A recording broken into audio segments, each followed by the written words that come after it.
Alright, come join Kyle, John and David as they go through what's on the playlist, find out what's everyone's favourite at Chicken Soup for the Soul Entertainment.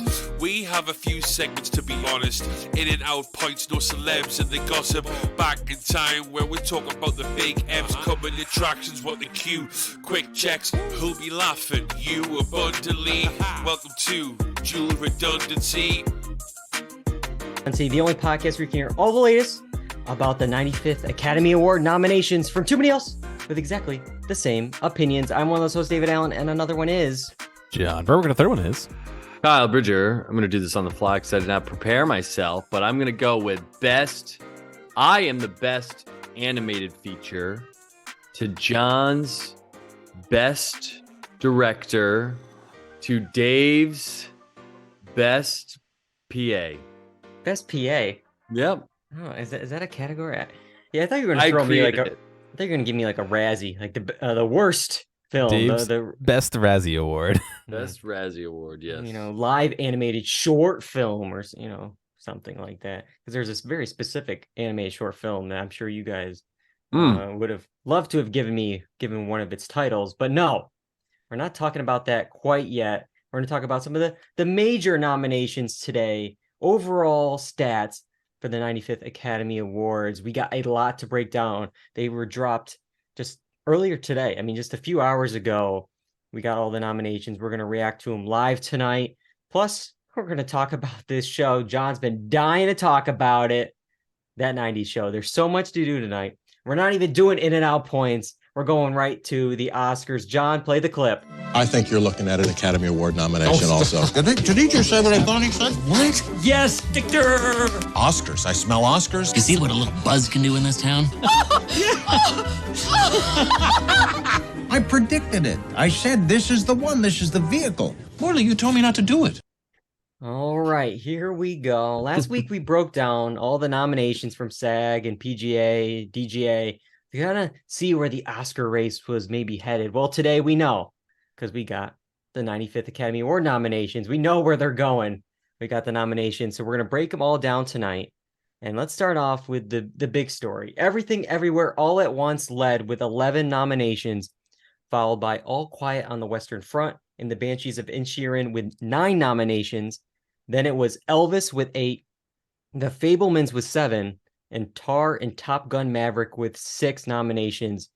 Those 7 films join Avatar: The Way of Water, Triangle of Sadness, and Women Talking as your 10 Best Picture nominees. Those are it right there. Those 10. Kyle, initial thoughts on those 10 Best Picture nominees? I mean, I'm just surprised by some of them. I mean, Elvis, I'm so confused about Elvis because I keep hearing like parts of it that are not, that are not good, but then it somehow is getting a lot of love. So I am so confused by this movie. I have not seen it yet. I guess I got to check it out now. I was kind of waiting. Don't look up of this year, I guess. It's the one that's like people love, people hate. It's just I was kind of waiting to see whether I should invest my time with it. But love that Top Gun Maverick got some love. Avatar, I mean, to me, no, but I get it. Production wise, all that stuff, sure. Too big to fail. Yeah, pretty much. Yeah. Everything Everywhere All at Once is, dude, it's got the staying power. It's been around forever. I can't believe it. I got to be honest. I don't know anything about Triangle of Sadness. I'm really surprised about that because I just haven't heard anything about it. Yeah, a couple of these I haven't checked out. I do want to check out All Quiet on the Western Front. The production, from what I've seen production wise of that movie, not surprised it got all the love it did. So, yeah, I like some, confused by others, but overall, I think it's Oscars in a nutshell. Yeah, like it and confused. But John, I know you've seen a couple of these. Are you glad to see the ones you did see nominated here? Yeah, I mean, again, almost in the same vein as Avatar. Top Gun is almost too big to fail. You you're expecting it to at least get something. But not in Best Picture. I mean, no, but you think I a think blockbuster, not really. I think a Best Picture nomination is what I expect, not to win, but a nomination, sure. Yeah, Uh, they've been given like a blockbuster spot recently, especially they want the viewers to want to tune in, and you got to admit, Top Gun like saved the box office this year. So Yeah, yeah, it's like but here's your consolation. I mean, if I was say somebody like Black Panther or something like that, I would say why are we not in this well, category we'll too? talk about that in a minute because yeah, I have some thoughts of maybe why that's not here. Um, yeah, so there's a lot of nominations, yeah, Everything Everywhere led with 11. That's the one that seems to be like the favorite right now. That's really picking up steam. That's the one we said. It was that film, The Banshees of Inisherin, and The Fablemans were like the top three that were getting all the PGA and the DGA and the SAG, all the love from all the guilds. Like those are probably the top tier films. And we can also see here with the nominations doing so well. But yeah, there was some snubs, just overall, just looking at the numbers. There were 0 nominations for Nope. Maybe Jordan Peele is an Oscar winner. I mean, Mm-hmm. couldn't get anything in there, even for visual effects, for Yeah. screenplay, for sound, Sound. something. Yeah. The Woman King, Viola Davis, that film, very popular at the box office, picking up some awards here and there. Nothing for that. She Said, the film about very important Hollywood issue, a film about Hollywood. Yeah, people thought maybe screenplay. Nope, nothing. So there was a lot of films did really well. A lot of films did not even place here.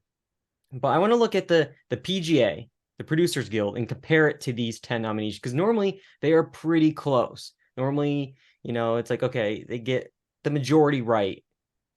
They did pretty well again. They went maybe a little bit more blockbuster. These are the PGA nominees. There are 10.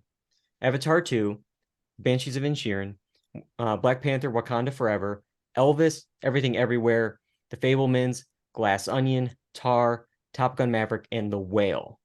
Now, we need to pretty much swap out Glass Onion, Black Panther, Wakanda Forever, and The Whale and put in All Quiet on the Western Front, Triangle of Sadness, and Women Talking. Those were the 3 that didn't overlap here. And yeah, so I want to maybe talk about those 3 films a little bit here, even though I haven't seen those 3 films. I still want to talk about them, at least stats wise. Triangle of Sadness, you mentioned, Kyle. It's actually the Cannes Palme d'Or winner. It was here with 3 nominations. It got the picture, it got Best Director and Best Screenplay nominations. Meanwhile, Women Talking got 2 nominations total, and that was for adapted screenplay and for film. And I always find it's weird when this happens, when you have a Best Picture like nominee and like they have like 2 nominations. They have Because you would expect that the rest of the film, if it was Best Picture, it would have something else attached to it. You would assume. exactly like Triangle of Sadness literally has what Licorice Pizza did last year, where it got picture, it got director, it got screenplay. That's it. Mm-hmm. And normally this would be like a bad sign. Normally this is like, uh-oh, like you're not getting much love anywhere else. But then Coda defied all expectations last year, only had 3 nominations, one of which was Best Picture, and it won Best Picture. So anything could really happen nowadays. But, I would have thought, though, a film with more nominations, like Black Panther, Wakanda Forever, that got 5 nominations, 2 more than Triangle, 3 more than Women Talking, like it would maybe have shown in the Best Picture race. It got love in supporting actress, makeup and hair, costume, song, a bunch of other things. So I'm like, are they being very like, very like, I don't know. We got 2 spots for blockbusters. It's Avatar and Top Gun Maverick. Sorry, that's it. We can't give all the spots. We got to have some indie films. We got to have some, Triangle of Sadness in there. But is that how the voting works, or are we suggesting that they are pushing certain things? I don't know. It's all about the campaigns. Is it like, is it the sequelitis? Because a lot of times, sequels normally don't do that well at the box office, but or I mean, at the box office at Oscars, but obviously Avatar 2 and Top Gun Maverick were sequels and big exceptions to those rules. I would say like overall, if I was like looking at like the stock for these two films, I would say I think it's neutral on Women Talking. I mean, we talked about how it got the SAG nomination, like for Best Ensemble, which was good. That's definitely be in the top 5 for SAG Ensemble, but very small showing here. So it's like, okay, you didn't really get much love anywhere else. But I think the other one on this list, if we look at the 5 nominees for SAG, Babylon, The Banshees of Inisherin, Everything Everywhere, The Fabelmans, and Women Talking. We already talked about those other 3. Those other 3 are the top frontrunners. But Babylon, I feel like their stock definitely went down today. For sure. I mean, it got score, production design, and costumes. 3. Like this was a film, again, another one about Hollywood that was supposed to be this big spectacle with big stars, Brad Pitt, Margot Robbie, Damien Chazelle, and it just was too divisive, I guess. It just didn't connect. Yeah. But I don't know. One film that did connect really well and also connect at the BAFTAs was All Quiet on the Western Front. It was pretty quiet for a while. Just leading up to the BAFTAs last week. And then it really made some noise there. It led with 14 nominations at the BAFTAs, tying for the most nominated non-English language film in the awards history. It got Best Picture, Best Film Not in an English Language, Director, Adapted Screenplay. It did really well. And then right behind those, again, the ones we've been saying over and over, The Banshees of Inisherin and Everything Everywhere with 10. So they did really well at the BAFTAs as well. I know, Kyle, you said you're excited to see this one. Yeah, I haven't checked it out yet, but I am excited to see it. I will say, I think their thing has been a lot of campaigning. I swear, anytime I go on any of the trade sites or anything like that, their stuff is always popping up. I see a lot of their stuff on Twitter as well. So I think it could be campaigning. I think it could be one where it picks up steam, and I think it could be one of those where maybe it sneaks a couple of production wins away from Avatar. So yeah, I think but I am excited. I think it's a longer movie, so I've just kind of been like, I got to be in the mood for it, because it's very intense, intense depiction. So yeah, and this kind of makes sense. I feel like for the BAFTAs, I think they also really loved 1917 a year or two ago. So it's like, this is kind of right in their wheelhouse. And I think for that campaigning you've been talking about, this is a Netflix release, and Netflix kind of has the money to spend on this one this year, because I think they had a bunch of other ones that they were hoping would be nominated films. They had the Alejandro Inarritu Bardo movie, which we'll mention in a little bit. Didn't really connect. White Noise, the Noah Baumbach movie, didn't really connect. So it's like, instead of having all these different ones, like in years past where they would have like Don't Look Up and The Power of the Dog and all these other ones, they have to split their budget. It's like this year, it's like, all right, this is our horse. We're going all in. This is it. It's like it spent all their money really promoting this one. But I don't think it's got the juice to win. I mean, just Best Picture. I think it's going to be either Banshees or Everything Everywhere. But why not? Why not try and sneak a couple of awards and blast that out to the followers and watchers and try and get a few more viewers. Yeah. Well, there was another big film that failed to connect at the BAFTAs and also at the Oscars, but that's James Cameron's Avatar 2. It only got 2 nominations at the BAFTAs for special visual effects and sound. And then at the Oscars today, I feel like they had pretty much a down morning. Sure, they got a Best Picture nom. That's great. But I was really surprised it didn't get more of like the below the line technical categories. They got just a total of 4 nominations: picture, sound, production design, and visual effects. Yeah. And if you can compare it, to some past ones, Dune last year got 10 nominations. It wasn't there for director, it wasn't there in acting. Mad Max back in 2016 10 nominations as well. Even the original Avatar, 9 nominations. So for only 4, I feel like, oh, it's, I wasn't expecting any acting nominations for Yeah. Avatar, but like But a director, maybe. director, maybe, definitely some, at least more below the line Yeah. categories. But I don't know. Is it sequelitis? Is it just like, oh, we've seen that before, we've awarded it before? I don't know. I mean, visual effects, sure. Totally down with that, but I mean, I don't know. I'm sure the undertaking of this movie was insane, or Oh, at yeah. least he makes it sound like it. So, but that doesn't translate to awards. They don't just give you awards for the hardest working. You know what I mean? It's A for effort. yeah, it's gotta, something else has to be with it. I mean, we talked about the story, Yeah. and it could just be the movie itself turns people off. It doesn't have to be.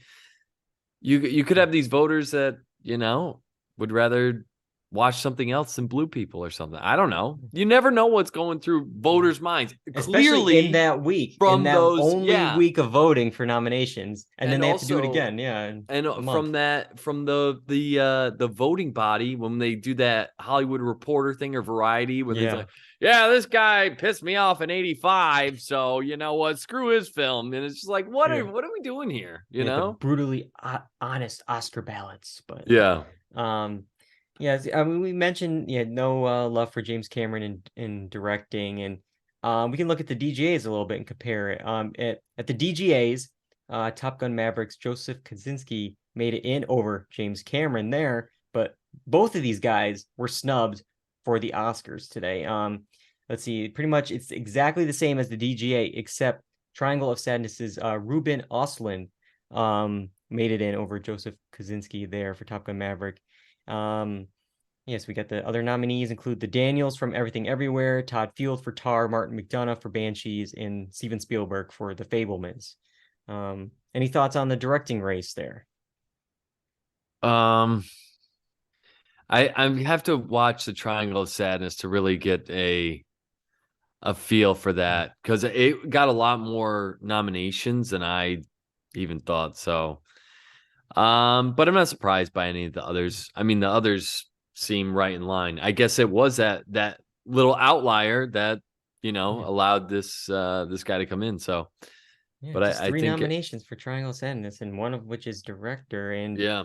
I feel like the last few years there's been like a surprise like spot. Maybe I think it's the voting body is definitely has a more international voice than it did in years past. I mean, if you even look at like last year, we had the Japanese film director for Drive My Car make it in here. The Danish director Thomas Vinterberg, I think the year before for Another Round. And then I mean, obviously this year, Swedish filmmaker making it in. So it's like, his film only had 2 other nominations that day. All these other films have 11 and 10 and 9 nominations. So it's usually a smaller, more personal film than the obvious blockbuster, I guess. Didn't that guy from Another Round win too? Or did he win like a screen? There was one where he was talking. I know he did a speech. I remember that. I think he might have like won for international feature. Okay. I remember the dude doing a speech. Yeah, I'm doing a quick poll here. I mean, obviously last year Jane Campion, the year before Chloe Zhao, and then Bong Joon-ho for Parasite. It was the last 3 winners there. Okay. But yeah, so let's move now to acting. I got some thoughts on acting. 16 of the 20 nominations for all the acting categories are all first-time nominees. So we got a lot of new blood here in the acting categories. Let's start with Best Actor in a Leading Role. And of course, you had the 3 favorites we've seen so far this season. Austin Butler for Elvis, Colin Farrell for Banshees, Brendan Fraser for The Whale. And then you kind of had 2 kind of indie film surprises, I think, with Paul Mescal for what was it, After Sun, and then Bill Nighy for Living. This almost feels like what happens with the female category, where it's like you'll have just like random movies that it's like who have like 1 nomination. Yeah, and that's it. and so I don't know if that's what's happening with the acting categories here, but Brendan Fraser was in the mix all along. I feel like Austin Butler has been the main constant for that film. So, and then Colin Farrell was fantastic. But I'll have to see. I really like Paul Mescal. Yeah. But it's interesting to see him get a nomination, and he's still so young, right? Yeah. He's still so I young. think he's like 26, and that blew my mind today. Yeah. Not expecting him that young. But yeah, sorry, Tom, no Top Gun Maverick nom for you. There was a lot of people thinking that because it's like not the strongest, craziest category that this year, that it's like maybe he could slip in and be a surprise, but no. Has he ever won? I know he's never won. He's definitely been nominated 2 or 3 times, but for the some of those movies in the 80s and 90s. Yeah, like Jerry Maguire, I believe. Yeah. But yeah, not yet for Tom. Maybe for Mission Impossible: Dead Reckoning Part 1. I mean, with what he's doing, he's gonna get an honorary Oscar at some point. Sure. Because I think he might be past the time of just like doing those, all he needs to do is just to do like a dramatic, like a really dramatic indie film. But what I'm something saying, like that, he would get it, and he would get a nomination easy. I don't think that fulfills him anymore. I think it's I all don't think about he wants to. He's got to jump out of plane to be fulfilled at this point. I think that's his vibe. It's the adrenaline for him. But like if he wanted an award, you do a film, and I think he would get a nomination. But like right now, he keeps doing the blockbusters. He's not gonna get one. But I'm surprised he's not trying to do nukes now that we've had other shows trying to do explosions. That would be a crazy team up. Chris Nolan and Tom Cruise. Oh my god. Well, isn't he in space? Weren't they doing the thing in the space? I think that's coming. Yeah. I want to talk a little bit about Austin Butler. I said no in and out points, but I actually have 2 or 3 stories I'm going to slip in when we're talking about some of these actors here. So Austin Butler, God, he won the Golden Globe earlier this month for Elvis, and we all saw he may have taken method acting a bit too far because he still has the Elvis accent, and his voice coach says it may be part of him forever.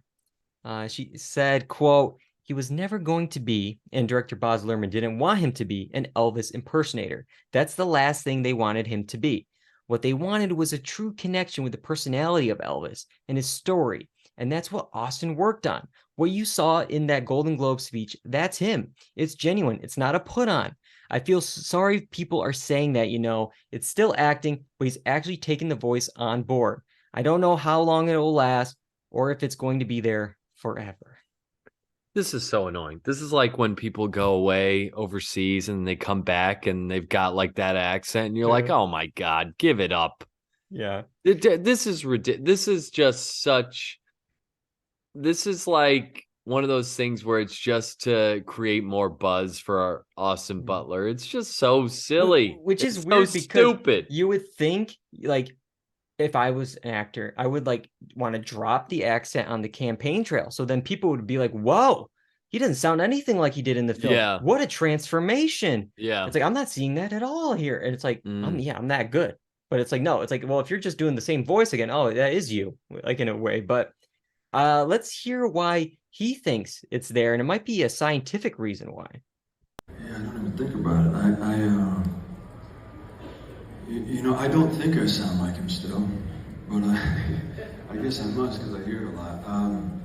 I think, I often liken it to when somebody lives in another country for a long time. And I had 3 years where that was my only focus in life, so I'm sure that there's just pieces of my DNA that will always be linked in that way. In his DNA? It's in his DNA. My God. It's in his genes now, Kyle. These people, man. He's going to pass it to his kids. He's just oh my God. I don't want to hear about any acting process. Go away. See, you are hot. You're a hot dude that, it's just, that's what it is. And then they put more importance on it than it is. It's just, you did your best with the accent. Good for you. Let's move on. And if he sounds like him, that's probably why they hired him in the first place. Here's the thing, though. I mean, is he going to have this voice in other projects now? I mean, this is a bad thing to be if you're an actor. I mean, I looked up his next roles, and he has 2 roles on the docket. The Bike Riders, which is a 1968 motorcycle club movie. Okay, that could work. That could maybe work with the voice there. But the other film is Dune Part 2.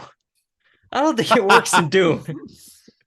Like, are we gonna have him with the sandworms and all the spices talking He's like gonna Elvis? be riding the Sorry, Mama, I sandworm. can't get no spice tonight. Yeah, he's gonna be riding the sandworm, playing guitar, and he's doing his best Elvis impersonation. Well, maybe he can transform his Elvis voice into the new voice for projects, but then it goes back to the Elvis voice. It's just his Austin Butler voice is gone. Also, I want to go back to what they were talking about with Baz Luhrmann, where it's like, we didn't want it to be this caricature. When you look at Baz Luhrmann's films, they are all a caricature. That's all Baz Luhrmann is. I mean, I don't know what. It's like over the top candy. Boz, did you see what Tom Hanks was doing in Elvis? I know. Like, you weren't worried about his voice? They were so mesmerized by Austin Butler's Elvis that they forgot what happened to Tom Hanks. Oh, well, that's the best actor race. Let's move to best actress. And again, we got the usual suspects here. You got the favorites, Cate Blanchett for Tar, Michelle Yeoh for Everything Everywhere All at Once, Ana de Armas for Blonde. The film also, Blonde, got led Razzie nominations with 8. So Ana de Armas was not nominated for a Razzie like it was with that Hillbilly Elegy thing a few years ago, but it is funny that it is the Razzie's favorite with 8 nominations.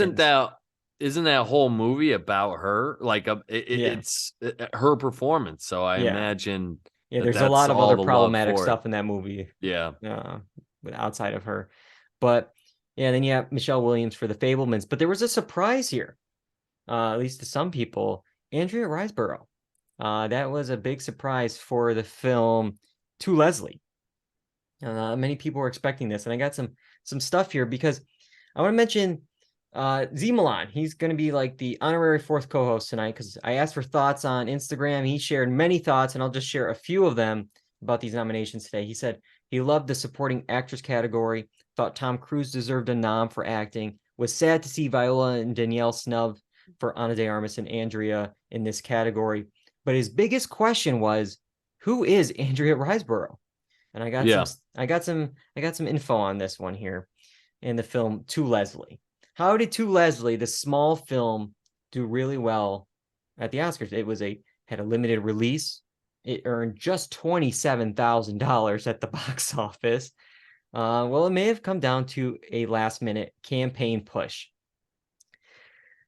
So this obscure film needed some star power to get attention, and it got it all at once here. Celebs like Gwyneth Paltrow, Jane Fonda, Kate Winslet, Jennifer Aniston all began hyping it up on social media. And this came out of nowhere, so much so that many people started to take notice. Why is it coming everything everywhere all at once? I have 4 tweet reviews I'm going to read off from Mia Farrow, Meredith Vieira, Joe Mantegna, and Dule Hill. And I'll just read them off here on the podcast. You can see them on Twitch. Mia Farrow says, "Don't miss To Leslie, a small film with a giant heart, directed by Michael Morris, with an unforgettable performance by Andrea Riseborough. What a gem. Bravo." Okay, that was Mia Farrow. Thank you. Meredith Vieira. To Leslie movie is a small film with a giant heart. Andrea Riseborough gives the performance of a year and mentions a few of the other actors are all incredible. Please go find this gem, directed by Film at Michael Morris. Wait, Stephen Root's in it too? I guess so. Joe Mantegna. To Leslie movie is a small film with a giant heart. Andrea Riseborough gives the performance of the year. And those actors, again, are listed. All are incredible. Directed by Film by Michael Morris. It has the same Dule exact Hill. typos, though. To Leslie movie is a small film with a giant heart. Andrea Riseborough gives the performance of the year. And lists those actors again. Are all incredible. Please go find this gem. Directed by Film by Michael Morris. What? You see what they did there? What? Oh my God. So yeah, if God. those tweets seem very familiar, it's because they were almost exactly word for word They the exact were. same thing. They were the same thing. What is going on? So it sounds like, I don't know the exact answer to this, but I'm assuming that some publicist, somebody was like, "Hey, do you mind saying, some stuff, about your friend?" Even though I said her name like 4 times, I just forgot. Andrea Riseborough. You worked with her on some projects. You mind saying some stuff about how like she's a gem and she gives a breathtaking performance, all this stuff? And it's like, okay, sure, I'll say that. But I guess they didn't like rearrange it or put it into their own words because they said the exact same thing in all those tweets. Like it starts to, that's why people are taking notice. It's like, well, wait a minute. If this was like an organic thing, or maybe one was on Monday, one was on Tuesday. Oh, this is a gem of a performance. Oh, this is a great performance. This is a breathtaking performance. No, it's all the same words. We got to find out, are all these people rep by either the same That's what I was PR thinking. or the same agency? Maybe. It's they all run the same social media account and they just hit like select all. Yeah. We'll give you but 1K if you post this. Like, yeah. it might be something like that. But the director, I'm sure it is. Michael Morris said, we can't even afford an ad. We live or die by people's reactions to the film. We've been so under the radar, and our only strategy has been to get people to see the film. I don't want it to become another title in the library. I want it to be seen. Look, I totally get that, but like, change up your campaign a little bit here, because if all these actors are saying the exact same thing, it almost does the opposite effect. It makes it seem like, oh, this is some like cheap ploy to get me to watch it. Yeah. I don't know. It just seems like it's I saw this like Reddit comment where it's like it feels like the beginning of a plot, like some psychological thriller. Like they're forced to manufacture buzz to to make a powerful dictator director like I don't know, happy, but I don't know. Or it's just like it's like the Oscar. It's like trying to prove what the Oscars is, which is a popularity contest. It's like, here's the example, boom, here's what we did, like to do that. But also with the way social media is and the way the internet is, it's easy to find this out in about 2 seconds. Yeah. Yep. It's like, it's such a gem of a performance. Oh, like let me copy and paste that. Who said that again? And it's like boom, boom, boom, boom, boom, boom. But also, what a strange mixture of people. Yeah. Mia Farrow, Meredith Vieira, which I had a chuckle when I saw that. Dule Hill and Joe Mantegna. And those are just the 4 tweets I pulled. I mean, there was a bunch of other actors on all their social medias. Like I said, like I don't know if they said the exact phrasing, but Gwyneth Paltrow, Jane Fonda, Kate Winslet, Jennifer Aniston, all these actors, said very kind words about to Leslie and Andrea's performance. I mean, could this be the new way of promoting your film? Hey, we'll give actors with large platforms a little bit of cash, and then that would be less than paying whatever Hollywood Reporter to run an ad over a certain, because they know that these people have massive followings. Why not just pay a couple of grand, have them say something, and then word of mouth from there? Could provide them copy to just paste into the box and hit go. Yeah. Easiest couple $1,000s you'll make all day, right? I wish that somebody took like this poster and like always has like those pull quotes, literally pulls the tweet and then just puts like, everyone's name underneath it that said it. It's just like a huge paragraph of people's names. Or you just put the same quote like 18 times on the poster. Yeah, they should do the one where it's like Wayne Gretzky, Michael Scott, Dule Hill. Yeah. Oh boy. Well, that's the best actress category. We got the 2 supporting ones I want to talk about real quick here. Lots of love for Banshees and Everything Everywhere in these 2 categories. I was very happy to see Stephanie Hsu for Everything Everywhere, who's been snubbed a bunch, but she made it in for supporting actress. So I was glad to see that for Everything Everywhere. Probably the most surprised to see Brian Tyree Henry. Yeah. I love him, but A, I didn't know he was in a movie. And B, didn't know what Causeway even was before today. Yeah. He's been absent, at least with the nomination bodies this award season. There was no SAG, there was no Golden Globe. There was just an Indie Spirit and a Critics' Choice nom. And then today, boom, Brian Tyree Henry. Yeah. But Yeah, I'm worried about the Banshee dudes splitting votes here. That Yeah. could be their downfall there. Especially when you have Kiwi Kwan, who's Yep. been Yep. killing it this award season. I think it's prime for that kind of situation. And then same with the supporting actress. Obviously, Angela Bassett has been doing really well Mhm. this season, but then you have two actresses from Everything Everywhere in there, and it's just like, well, they cancel each other out. Like, it's always tough with a situation like that. Mhm.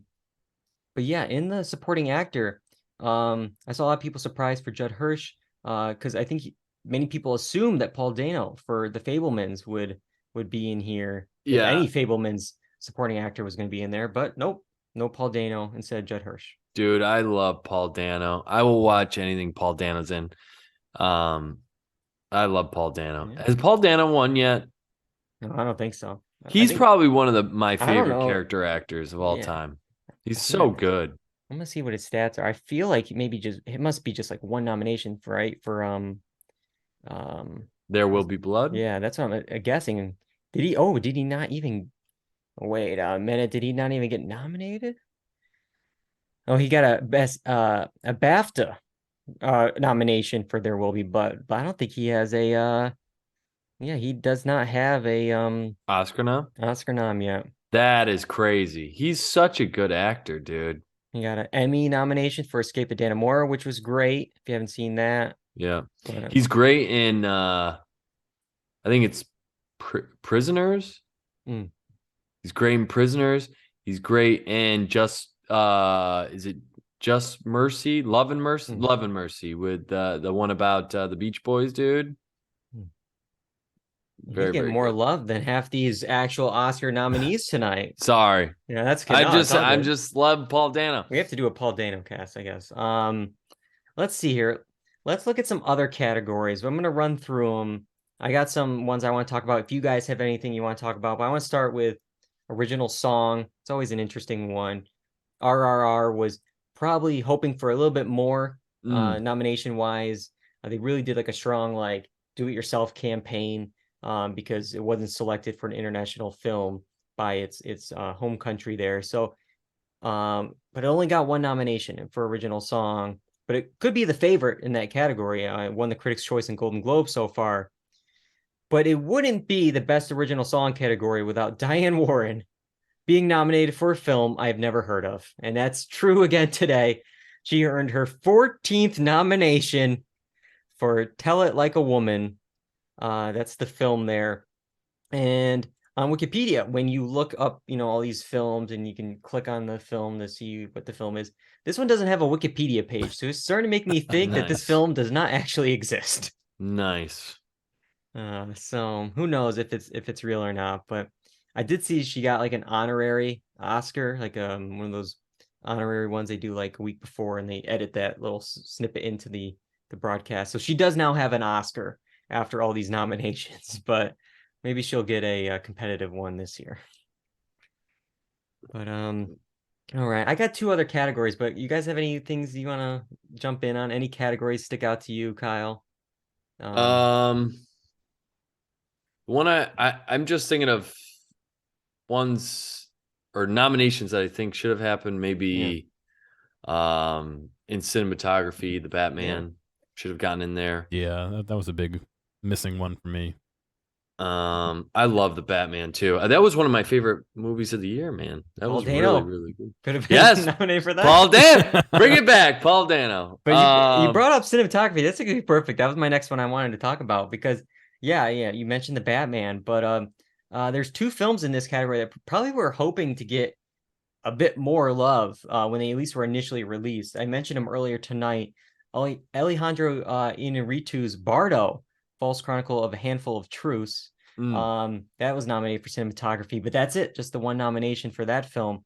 And then Sam Mendes, his 1917 follow-up, Empire of Light, just the one nomination here for Roger Deakins for cinematography. Probably both of those directors were like, I'm gonna Oscar favorite. I'm gonna get some awards this year, and neither of those films really connected, I guess. But yeah, I mean, I haven't heard much about Bardo at all. But I don't know. And that's a Netflix release too. Yeah, that's wild. That's crazy. But But yeah, I would have just liked to see the Batman in for that category. That's the one I'm thinking of. yeah, And then I'll the only other one I'm thinking of that I'm surprised by, it seems to be getting a lot of love. Puss in Boots as an animated feature film. yeah. People love it, man. Yeah, people do. Yeah, that was it. The Last Wish, I think, is Yes. um the subtitle for that. Yeah, I don't know if it's just what kind of year it is. There's always, one or two, like I feel like mainstream ones in there, maybe the Turning Red, the Pixar film, but like then you always get some, odd ones, you have some ones, oh, I haven't heard of that. I'll check that out. But even Marcel the Shell with Shoes On, which is, I mean, it is animated, but it's also very much real life. Like it's a blend of both. And then Guillermo del Toro's Pinocchio got a nomination here, not Robert Zemeckis's panned live action Pinocchio, which was also a weird CGI Zemeckis thing. That's not nominated. That was a Razzie nominated. Like it's very two Pinocchio films in one year. One is an Oscar nom, the other one is a Razzie nom. Who'd have thought that? But I do want to bring up editing. It's always usually usually in the past, a big precursor to a Best Picture win. Not necessarily like the winner of this category is the winner, but like you at least need a nom. You need to have a nom here to have a good showing, a good chance for a Best Picture win. That was broken last year with Coda. That was like a weird year.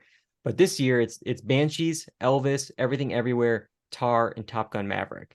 So again, it goes with if it's the race between Banshees and Everything Everywhere, the stats are there. Yeah. And you also could have some surprises with Elvis and Top Gun. I'm just so confused by Elvis. I don't know what to think Elvis, here. to me, when I was watching it, it might have, I don't know, I gotta remember if it was the best editing or the most editing. It's one of those things where Bohemian Rhapsody did win 2-3 years ago for most editing. So we'll have to wait and see on that. But I'll be interested in what you end up thinking when you finally see Elvis at some point, Kyle. Yeah, which is fine. I don't mind Baz Luhrmann, but I'm just so confused. There is a lot of love for a film because again, it came out in June, July. Yeah, and it stuck around. But yeah. Any other final thoughts about the Oscars? I think that might be all I got for the Oscars. We did quite a bit. 45 minutes recapping the Oscars and all the nominations today. But yeah, I think that's it for now. And we're going to have plenty more coverage leading up to everything here because we got the ceremony March 12th on ABC. I'm sure we'll talk about the whole ceremony and how Jimmy Kimmel screws up another envelope thing. And I'm sure we'll talk about that. But before then, hopefully we're going to be joined in late February for our annual Oscar predictions versus the good, the bad, and the watchable. We're hoping to have those guys on. We'll do our annual predictions, which is always a fun show. But speaking of good, bad, watchable, I will say last night we recorded a 90-minute special draft episode with them. We drafted our most anticipated films for 2023. And that should be up in their feed. It'll be in their podcast feed. If not, when this is in our podcast feed, or at least in the next week or so. I don't know their schedule, but it will be there shortly. So definitely check out the good, the bad, and the watchable. Yeah, I don't know how they're gonna edit that one, but yeah. Watch. It'll enter their feed. It'll be like 14 minutes. Yeah. It'll be like, oh, I guess that's it. Okay. They just edit out everything that we said. Yeah. Oh man. But all right, that's it for the Oscars. We still have one more thing to do tonight. We have one more thing to do. In order to talk about it, we have to go back, set your time circuits to 1995, send us back. Back in time. We're back, baby. Gotta get back in time. I just have to say, we haven't talked about it a lot, but I feel like I'm nailing it every single time now. The back in time or just the podcast in general? Both, but specifically back in time. Okay. I mean, the best is like John can just edit and post, and he can either, if if he's in a good mood, put it exactly in sync, or if he's not happy with you, he could just play it right now. This one's gonna be at the end of the show after the music ends. Be like 20 minutes into next week's episode. Just do, we're back, baby, and then just edit it to me like I'm nailing it right now. But all right, that 90s show, the series premiered 10 episodes on Netflix, January 19th. This show centers on Leah Foreman, the teenage daughter of that 70s show's Eric and Donna, and she's bonding with other teens as she spends the summer of 1995 with her grandparents, Red and Kitty. All right, John, I'm sure you got a lot to say. You've been talking about this film in our chat, or not this film, this show. It's coming. Are we talking about it? First, tell me your thoughts on that 70s show. Are you a fan of that 70s show? And what did you think? Compare and contrast, in 3 paragraphs, that to the 90s show. Yeah, I mean, I've seen some of that 70s show, but it's more recent than when it aired. Like in the last couple of years was when I really started watching some of it, and that 70s show is okay. It's something that really makes me go crazy, but I can see what they're doing. There's some good stuff, there's some bad stuff, but yeah, I've been really looking forward to that 90s show. I've been watching all the press junkets and all the media, and writing in my diary 20 days left. No. I watched it. I didn't really enjoy it that much. I'm sure we're going to get into it some more, but I feel like there were things that should have progressed that I would expect to progress from the 70s to the 90s that didn't. And the show felt like they were cramming a lot of, I don't want to say stereotypes, but like everybody is a type, all the kids, you can kind of tell what they're based on, like why they exist in the world. And it's just too much. It feels like one-dimensional, and I feel like, okay, in the original, we have a dumb character. We have a geek character. We have this it's like, all right, well, in this one, let's have a geek character and a dumb character. It's just like, okay. Yeah, it was just too much of that for me. The other thing I had, which again, I know we're going to talk more about it, is it seemed like they had a lot of people come back just to be there for like 45 seconds. Yep. And like all the promo material I've seen is of them. Yep. It's not of the kids, which is the focus. No, like, so I don't know. I understandably, that's what's going to bring people in. But when 2/3 of the people you're bringing back are there for an episode and then not there for a while, like, why are you promoting them so much? So I don't know. I know we're going to talk some more about it, but the second episode started playing and I was like, yeah, no, thanks. Yeah. Kyle, are you a That 70s Show fan? I am. I thought it was a solid network comedy. Obviously there are some issues with it.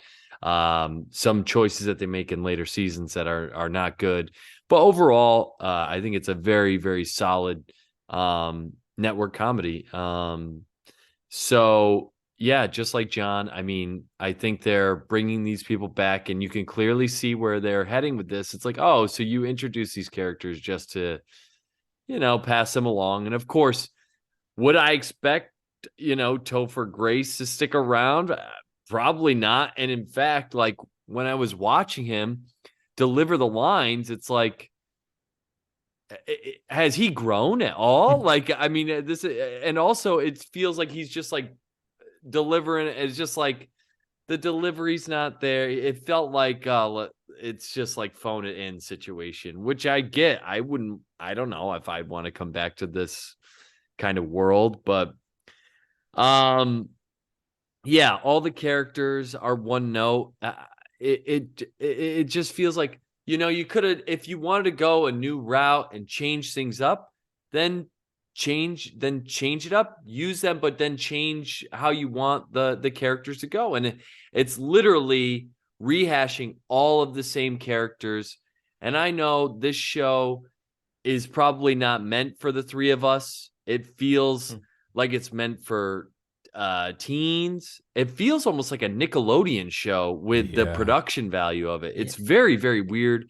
And the acting of the kids was like, okay, I get it. You're trying. You're acting. Boom, you're acting. It felt like a Nickelodeon show. It was very weird. That's a note I had about like the kids. I felt like it's like there was a skit on SNL about or sketch on SNL about like the Disney Channel like overacting school, and like there's parts of that here. I will say some of the kids, you know, they're hit or miss, and I'm not going to go too much into it because obviously like I don't know their exact ages and if they're, you know, actually like teens, and I don't want to like, you know, harp on them too much here.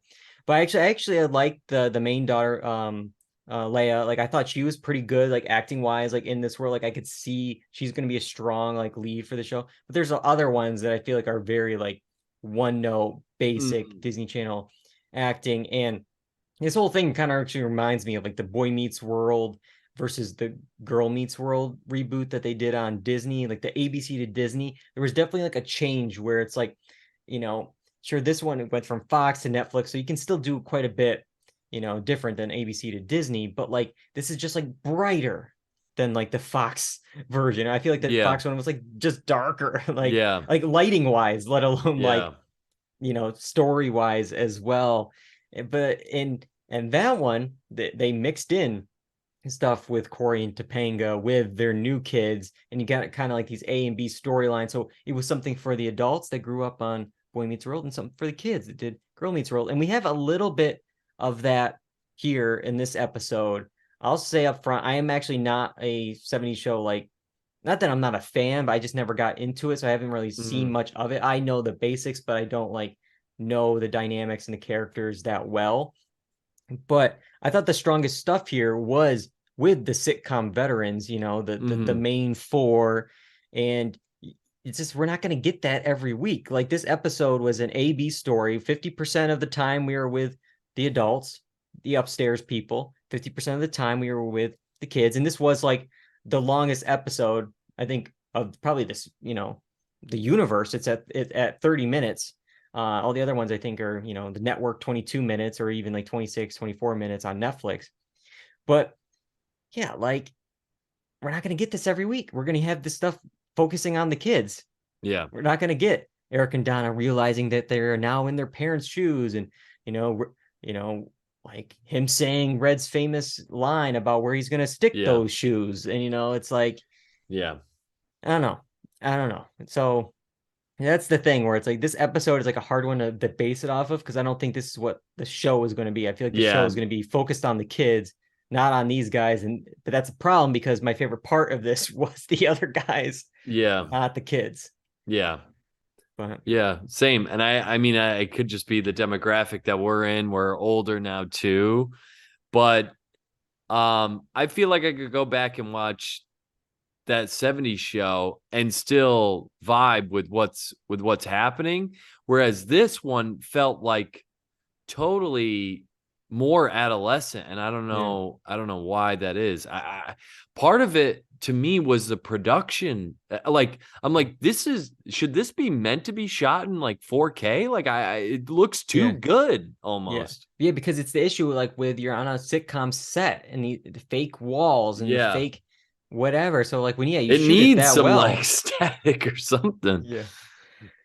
Are these kids supposed to be younger than the kids in that 70s show? It feels like they're like 5 or 8 years younger, like they're 12 and 13, rather than 17 and 16, I think 17. Really changes the dynamic a lot. It really does. I'll say one of the kids I was most confused by actually is Nate, which is Gwen's half brother and Nikki's boyfriend. And when I first saw him appear, I thought, whoa, he's doing a really good like Ashton Kutcher voice, mannerisms. I see it. I'm like, okay, like this kid is really playing like Ashton's character's kid really well. And then Ashton Kutcher appears later in the episode, and he's like, oh, he's talking about his son. And I'm like, oh, his son's gonna come in. Nate's coming in, and it was the other kid. It was Jay. Jay's his kid, not Nate. I was like, what? Like I just didn't see that at all. I'm like, okay, well, he isn't Ashton Kutcher the dumb one, and Nate is acting dumb, and he's sounding just like Ashton Kutcher. He sounds like he is his father's son. I was so confused. But Yeah, and I did not like that. I did not like Kelso's son. I Yeah. thought it was just way too put on, and it didn't seem real. It felt forced. Ugh.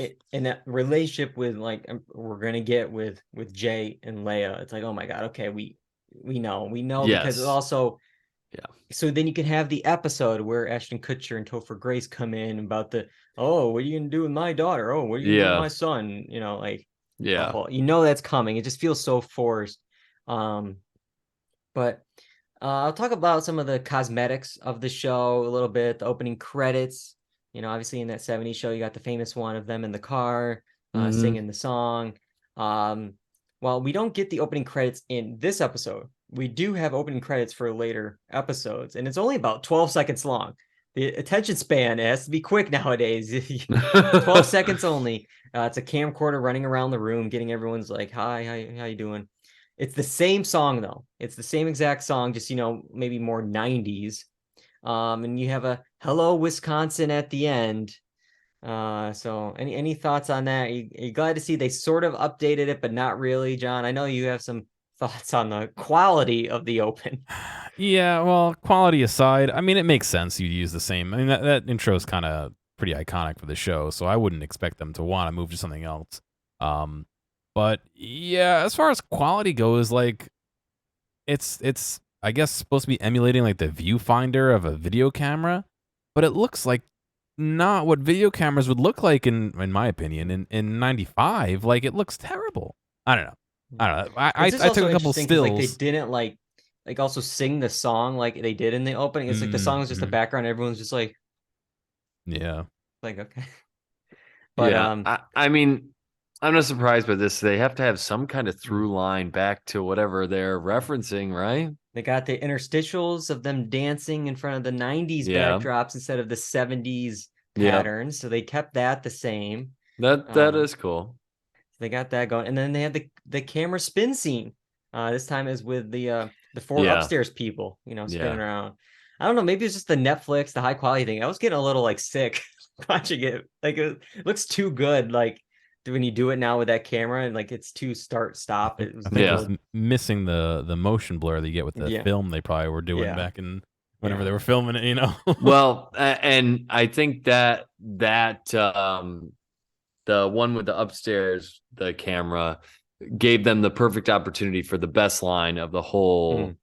For me was Eric. All right, time to put down the Zima, and it would be like such a drink that Eric would be drinking. So it was an old there's malt some good liquor. There's some good like references, like with the times and stuff. But I was telling John before the podcast, I was annoyed with the 8-track mention because to me, like I think kids in the 90s, the early 90s, would know what an 8-track is. Like it would be around.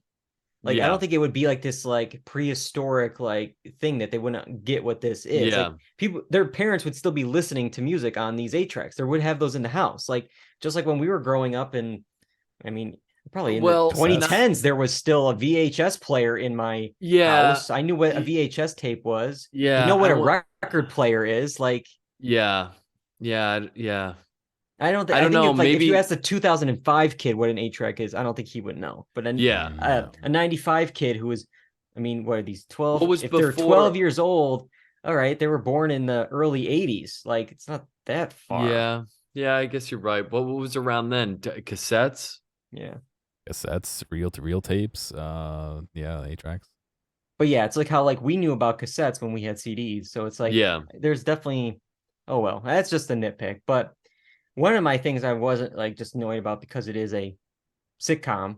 We kept the laugh track here. It's just this was unbearable to me, and it was bad. The audience, because this I don't think was filmed in a live studio audience. The audience there was going nuts for each character coming in on the screen. It's like, are you at all surprised? Somebody sweetened it a little too much. Yeah. It just, and I felt like there's scenes that like if they just took the laugh track out, I think the scene would still work. Yeah. There was like I can tell where the joke is. Like you don't need to hit me over the head where like laugh here, laugh here. It's like, okay. But yeah, but also, I mean, there's times where they add the laugh track, and I'm like, that wasn't a joke. Where was the joke? You have laughing underneath it, but that was not a joke. Yeah, it's just to fill time and for the pacing of the episode, and it really just doesn't work because again, I really don't think that this was filmed in a live studio audience format. I would be really surprised. COVID aside, I don't think they're doing like a live audience for this every week. But and then it still has like the sitcom like beats where like it has to finish at the end of the episode with this either moral or this wrap up, this bow. And like, is there any reason for Donna at the end of the episode to finally say, "Bye, Mom"? Like, there's no reason. Like, there was no reason. They had no interaction. Like, there was nothing resolved between them to make it okay to do that. If there was a storyline, if there was a scene, if there was something where they talked about it and they worked through something or they helped each other on something. But no, it was just because, it's the end of the episode and we want the audience to go, "Aww." That was it. So it's just like, it has those things, which again, are just annoying, where it's like you're following the sitcom things beats so hard. And it's like, you don't have to follow everything to a T from a structure that was built in the 1950s of a sitcom. You're moving 20 years into the future. You're on Netflix, you're on streaming. Yeah, like make your practices reflect that. Yeah. But yeah, so I mean, I wasn't a 70s show fan. I'm definitely not a 90s show fan. I'm not gonna be watching the rest of the episodes. Are you guys gonna be watching more, John? No, I'm good, thank you. And Kyle? I'm good too. I honestly don't think this is for anyone over a certain age. I don't 16? Think so. Yeah.